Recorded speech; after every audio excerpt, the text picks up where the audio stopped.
Halo teman-teman, selamat datang kembali di channel Filosofi Kita. Di video kali ini saya akan membahas tentang topik yang cukup menarik dan kontroversial, yaitu apakah benar 40% orang Indonesia tergolong miskin?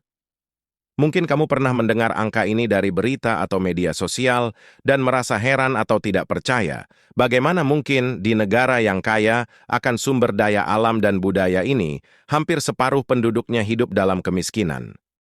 Apa sih yang menjadi penyebab dan dampak dari kondisi ini? Dan apa yang bisa kita lakukan untuk mengatasi masalah ini? Nah, di video ini, saya akan mencoba menjawab pertanyaan-pertanyaan tersebut dengan menggunakan data dan fakta yang valid dan terpercaya. Jadi, jangan kemana-mana, dan simak terus video ini sampai habis.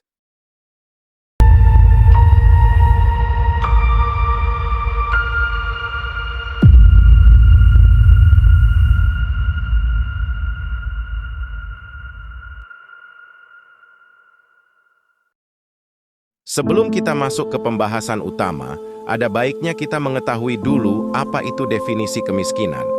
Menurut Kamus Besar Bahasa Indonesia, kemiskinan adalah keadaan tidak memiliki cukup uang, harta benda, atau sarana untuk memenuhi kebutuhan hidup. Namun, definisi ini bisa berbeda-beda tergantung pada siapa yang menetapkannya. Misalnya, pemerintah Indonesia memiliki garis kemiskinan sendiri yang berdasarkan pada pengeluaran minimum untuk memenuhi kebutuhan pokok seperti makanan, sandang, perumahan, kesehatan, dan pendidikan. Menurut Badan Pusat Statistik, garis kemiskinan nasional pada Maret 2023 adalah Rp458.947 per kapita per bulan. Artinya, orang yang pengeluarannya di bawah angka ini dianggap miskin oleh pemerintah. Namun, ada juga lembaga internasional yang memiliki definisi kemiskinan yang berbeda, seperti Bank Dunia. Bank Dunia menggunakan ukuran yang disebut paritas daya beli atau purchasing power parity yang menghitung kemampuan seseorang untuk membeli barang dan jasa yang sama di negara yang berbeda dengan menggunakan kurs yang disesuaikan. Bank Dunia menetapkan garis kemiskinan ekstrem menjadi $2,15 per orang per hari, atau sekitar Rp32.745 per hari. Sementara itu, batas kelas penghasilan menengah ke bawah menjadi $3,65 atau sekitar Rp55.590 per hari. Jika kita menggunakan ukuran Bank Dunia ini, maka jumlah orang miskin di Indonesia akan meningkat drastis. Menurut Menteri Keuangan Sri Mulyani, jika kita menggunakan ukuran $3 per hari, maka seketika 40% masyarakat Indonesia menjadi miskin. Ini berarti sekitar 110 juta orang dari total 275 juta penduduk Indonesia. Nah, sekarang kita sudah tahu bahwa angka 40% itu berasal dari ukuran Bank Dunia yang berbeda dengan ukuran pemerintah.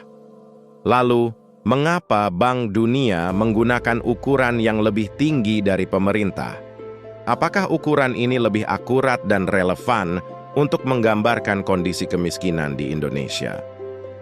Menurut Bank Dunia, sebagai calon negara berpenghasilan menengah ke atas, Indonesia perlu memperluas fokusnya di luar kemiskinan ekstrim dengan beralih dari garis kemiskinan $1,9 per kapita per hari.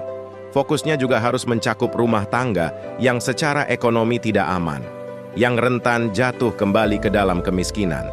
Ukuran yang dijadikan acuan Bank Dunia itu harus ditelaah lebih lanjut untuk menyesuaikan dengan kondisi perekonomian domestik. Lagi pula, ukuran yang ditetapkan Bank Dunia itu kata dia pemberlakuannya secara global. Jadi, dari penjelasan barusan, kita bisa melihat bahwa angka 40% itu bukanlah angka yang pasti dan mutlak, melainkan angka yang relatif dan bergantung pada ukuran yang digunakan.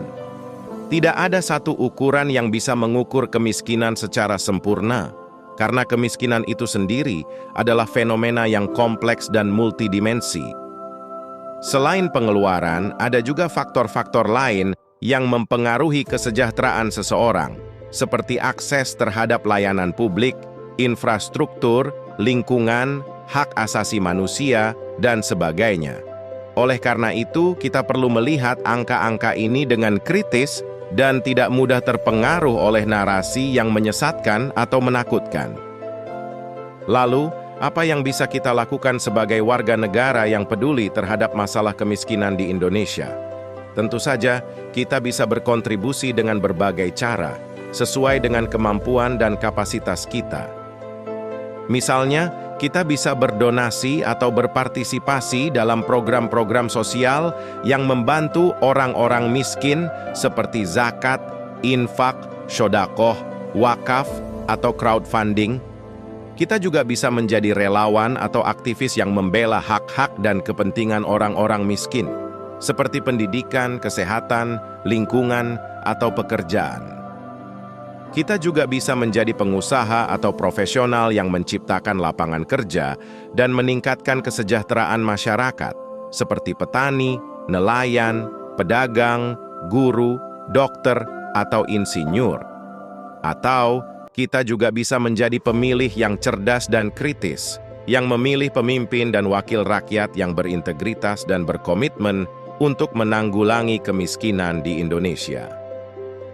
Nah, itulah tadi pembahasan saya tentang topik 40% orang Indonesia tergolong miskin. Semoga video ini bermanfaat dan memberikan kamu wawasan dan inspirasi baru. Jika kamu suka dengan video ini, jangan lupa untuk like, komen, share, dan subscribe channel ini. Jika kamu punya pertanyaan, saran, atau kritik, silakan tulis di kolom komentar di bawah. Terima kasih sudah menonton, sampai jumpa di video selanjutnya. Salam hangat dari saya, selamat beraktivitas, dan tetap semangat.